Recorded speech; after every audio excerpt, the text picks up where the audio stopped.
عليكم ورحمة الله وبركاته. قال النبي صلى الله عليه وسلم العلماء ورثة الأنبياء.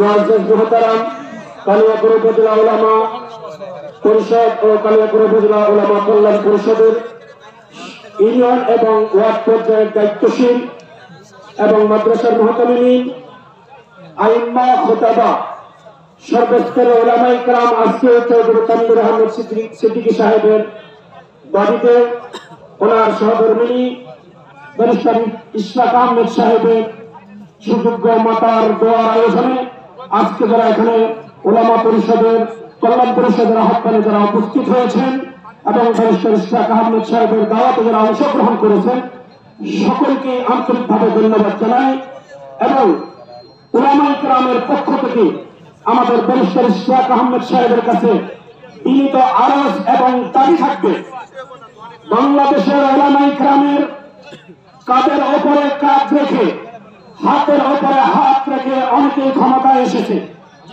কিন্তু জাতির কাছে উলামায়ে কেরাম যত নির্যাতিত হয়েছে এরকম নির্যাতিত আর অন্য কোন জাতি হয় না। এই কথা বলেন ঠিক না?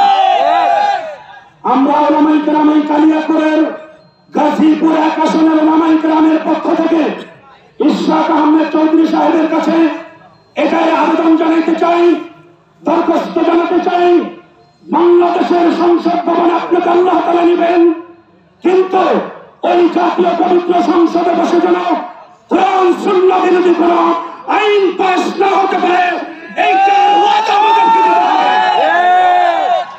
এবং বলে দিতে চাই, কখনো কোন সময় গাজীপুর নয় শুধু পুরা দেশের উলামায়ে কেরামের ব্যাপারে সম্মান এবং শ্রদ্ধার নজর রাখতে হবে। কথা বলেন ঠিক না?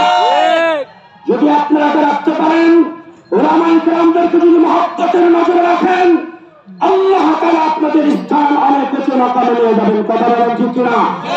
আর যদি এখানে তৃণমূল পর্যায় থেকে ওয়ার্ড ইউনিয়নের ছোট বড় নেতৃবর্গরা রয়েছে, সকলের কাছে বিনীত আরজ থাকবে, উলামায়ে কেরামের পক্ষ থেকে আমি আপনাদের কাছে এক মিনিটের মধ্যে কথা বলছি। ইউনিয়ন, গ্রাম, মহল্লা যে সমস্ত নেতৃত্ব দিচ্ছেন আপনারা, বিএনপি সমর্থিত এবং বিভিন্ন দলের সমর্থিত যারা রয়েছেন, অঙ্গ সংগঠনের দায়িত্বশীল যারা রয়েছেন, আপনারা আপনাদের মহল্লার থেকে প্রত্যেক ইমাম, মুহতামিম, মাদ্রাসার দায়িত্বশীল উলামায়ে কেরামদেরকে আপনারা শ্রদ্ধার নজরে দেখবেন ইনশাআল্লাহ।